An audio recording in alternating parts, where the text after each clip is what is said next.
सवाल है कि बच्चों के अकीके में बड़ा जानवर करना कैसा है। अगर हनफी है तो ठीक है, अगर वो अहले हदीस है तो ये चीज़ सुन्नत के ख़िलाफ़ है, बिल्कुल सुन्नत के ख़िलाफ़ है। हज़रत अबू बकर के बेटे थे अब्दुर्रहमान बिन अबी बकर, उनकी औलाद नहीं हो रही थी।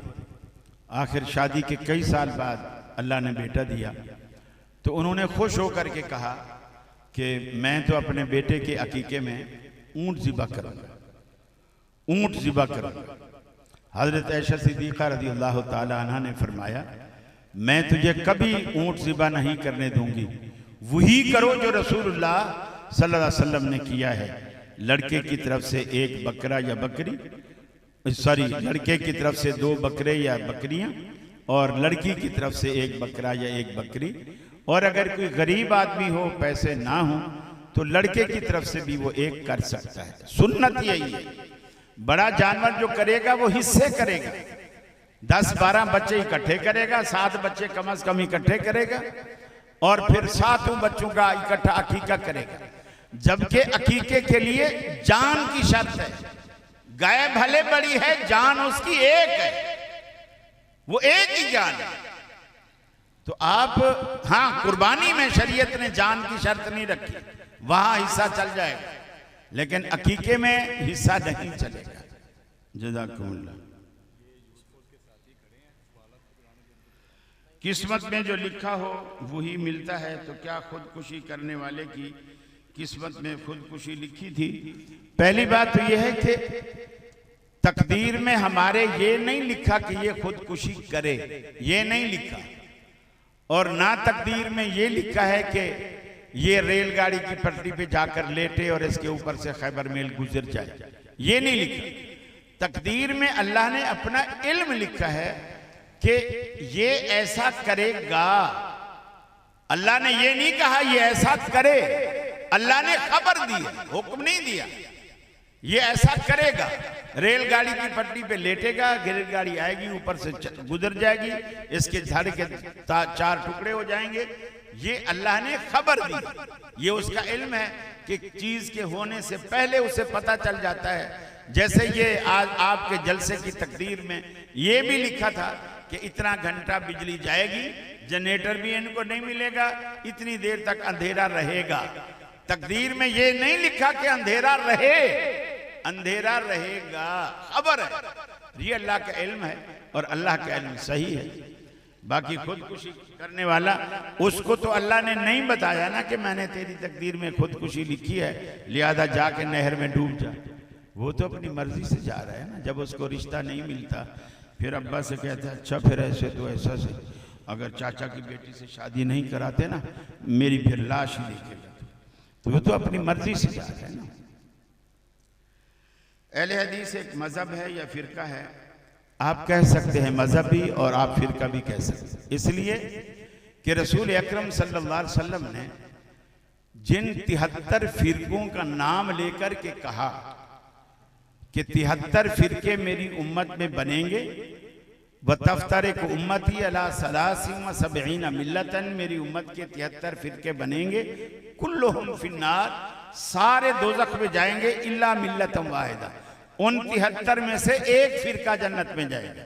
तो जो जन्नत में जाने वाला है वो भी फिरका है। हाँ, आप यूं कह सकते हैं कि इंशाअल्लाह इंशाअल्लाह अहले हदीस नाजी फिरका है, जो जन्नत में जाने वाला फिरका है। लोग इस्लाम से अगर कोई कहे कि ये फिरका नहीं, तो अल्लाह के नबी सल्लल्लाहु अलैहि वसल्लम की हदीस ये है कि मेरी, जो मैंने सुना दिया वही बात है कि मैं मानता हूँ। पंजाब वालों का मुझे पता नहीं है, मैं कराची वाला मानता हूँ। सवाल और जवाब की नशिस्त में हमारे उलमा किराम से एक ही सवाल के मुख्तलिफ जवाबात क्यों मिलते हैं? इसलिए कि ये एक इमाम के मुकल्लिद नहीं है। जहाँ हदीस, कुरान, नसूस शरिया मौजूद होते हैं, वहाँ अहले हदीस का मौक़िफ़ एक होता है, वहाँ कभी फ़र्क नहीं होता। मसलन रफ़ुल यदैन में हदीस मौजूद है, बुखारी में, मुस्लिम में, तिरमिज़ी, निसाई, दुनिया की हर छोटी बड़ी हर हदीस की किताब मौजूद है। किसी अहले हदीस का इख्तलाफ नहीं है कि रफ़ यदैन करो भी ठीक है, ना करो तो भी ठीक, किसी का इख्तलाफ। आप जिससे भी पूछोगे वो यही कहेगा ये अल्लाह के रसूल की ऐसी सुन्नत है जिसका तर्क किसी सही हदीस से साबित नहीं। इख्तलाफ अहले हदीस का सिर्फ उस मसले में होता है जिस मसले में या कुरान की आयत वाज़े ना हो या हदीस वाज़े ना हो और वो मसला इज्तिहादी हो। तो फिर जाहिर बात है मेरा जहन, मेरी जहनी सतह अलग है, मेरे उस्ताद की जहनी सतह अलग है, मेरे हम असर दीगर उलमा की जहनी सतह अलग है। फिर वो जब अपने उससे इज्तिहाद करेगा, कभी उसका इज्तिहाद सही बैठता है, कभी गलत बैठता है। फिर भी अल्लाह के रसूल ने फरमाया अगर कोई मुज्तहिद इज्तिहाद करता है इखलास के साथ, सही बैठता है, अल्लाह उसको 2 अजर देता है, और अगर गलत बैठता है तब भी अल्लाह ताला उसके इखलास की वजह से उसे 1 अजर जरूर देता है। तो अहले हदीसों का इख्तलाफ सिर्फ वहां होता है जहां हदीस मौजूद ना हो। जी,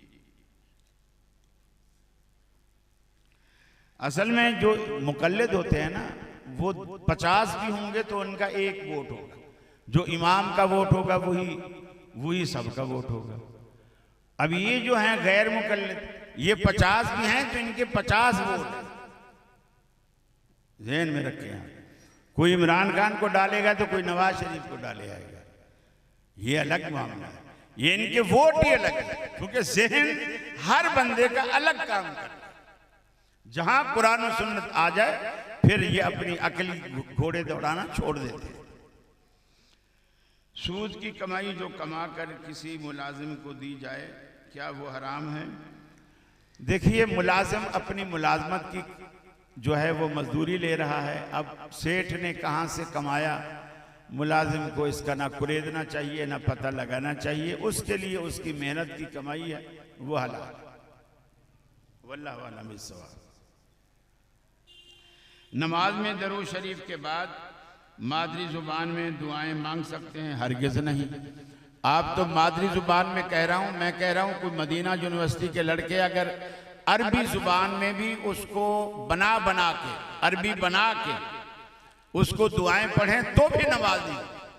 इसलिए कि आप अरबी बनाएं वो भी ऐसे है जैसे आपने पंजाबी में दुआ की, उर्दू में दुआ की, सिंधी में दुआ की। आप नमाज में मसनून दुआएं पढ़ें और वही दुआएं पढ़ें जो अल्लाह के रसूल ने पढ़ी हैं। हाँ, ये अलग बात है, अल्लाह के रसूल ने किसी और मौके पे, हज के मौके पे, किसी और मौके पे दुआ मांगी हो, आपको वो मानी के लिहाज से अच्छी लग रही है और आप उसे नमाज में मांगना चाहते हैं तो आप दरूद के बाद उसे मांग सकते हैं। लेकिन वो दुआ एक दफ़ा रसूलुल्लाह की जुबान से ज़रूर निकली। गैर मसनून दुआओं से आप बचें।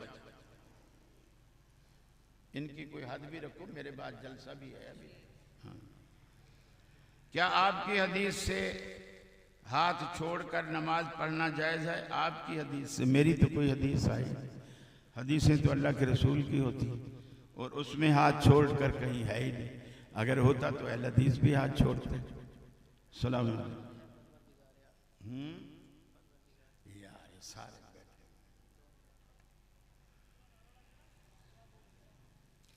अब फरमाइशी प्रोग्राम शुरू हो गया।